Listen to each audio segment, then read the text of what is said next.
Sapote yang dipanen tidak pada waktunya. Sebenarnya nggak panen sih, karena cabangnya patah aja, sehingga ya diambil buahnya.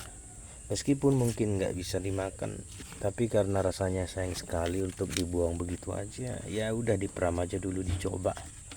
Siapa tahu emang bisa dimakan. Ya kalau nggak bisa dimakan ya nggak apa-apa. Kalau bisa dimakan ya alhamdulillah. Ini dia tadi buahnya yang masih lebih muda. Saya coba potong dua, ya begini penampakannya. Tadi ketika diiris ini putih, tapi makin lama makin kuning. Ini lagi buahnya yang lain.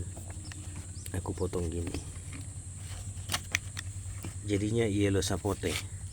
Emang ada sih yellow sapote, tapi bukan yang ini ya.